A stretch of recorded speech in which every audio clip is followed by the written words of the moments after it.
Jawan is a fearless film. Its most memorable sequence has Shah Rukh Khan delivering a monologue that exhorts us to infuse rigor into our democracy. His name here, not accidentally, is Azad. He looks into the camera and asks us to be better citizens by questioning those who come seeking votes. We must, Azad says, ignore Jat, Pat, Dharam. We can, he insists, change our country by exercising the might of our finger. There is such urgency and such emotion in Shah Rukh's voice that even if at the end of it he had declared that he's standing for elections, I would have cheered.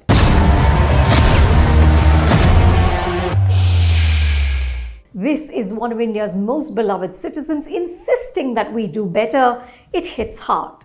But this fearlessness also extends to all other aspects of the film.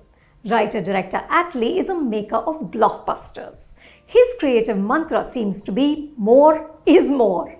Jawan is his fifth film and he weaves in all the ingredients that he's celebrated for. Superheroic leading men, the recurring theme of justice, furious action sequences, song sequences with dozens of background dancers, jaw-dropping scale and excessive slow motion. This is not a filmmaker afraid of muchness. His films have so much plot that they could be turned into a series and still there would be some story left over. Jawan features a love story. This sort of arranged marriage, memory loss, vigilante justice, farmer suicides, faulty weaponry that results in death on the battlefield, ghastly government hospitals, a special ops unit, chemical poisoning by greedy corporates, and I am still forgetting a few elements, I'm sure. Attlee's heroes perform so many tasks that he often needs to divide them into more than one character. Vijay played 3 roles in Mercil and 2 in Bigil. In Jawan also, Shah Rukh has many avatars, and he nails them all. Shah Rukh Khan as an action hero is a thing of beauty. He inflicts and endures violence with panache. One version of him smokes a cigar while casually taking out the baddies. Another has his hands tied, but he grabs this large knife in his mouth and stabs a man in his leg. Attlee and the brilliant composer Anirudh Ravichandar designed several whistle-worthy moments underlined by thumping BGM, which are only placed there so that we can soak in the charisma of an actor who's entertained us for 31 years. Attlee is a master of fan service, and here he doesn't hold back. Shah Rukh fights, weeps, sings, dances, and of course romances. 2 ethereal women, Nayanthara and Deepika Padukone. The film also leans into the singular relationship that Shah Rukh has with women. This bond is so strong that there's a book written on it, Desperately Seeking Shah Rukh by Sharanya Bhattacharya.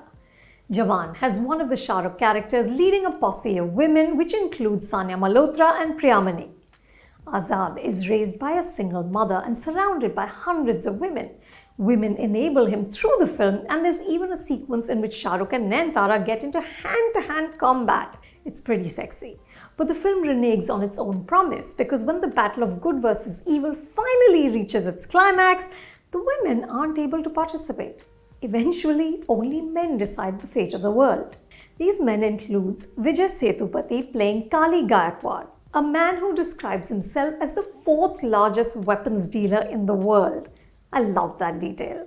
Vijay has played some incredible bad guys, including Sandhanam in Vikram, Bhavani in Master, and Veda in Vikram Veda. He has the ability to make routine scenes memorable, but Kali isn't written with enough care. He has this young daughter who he obviously loves, but then she disappears early in the film. Kali also prefers his henchmen to come in varying sizes. So one of them is this giant and the other is vertically challenged. This role is played by Jafar Sadiq, who was so venomous in Vikram but is largely wasted here. Along with weapons, these men carry Kali's case of red and blue pills. I'm guessing Attlee is a fan of The Matrix.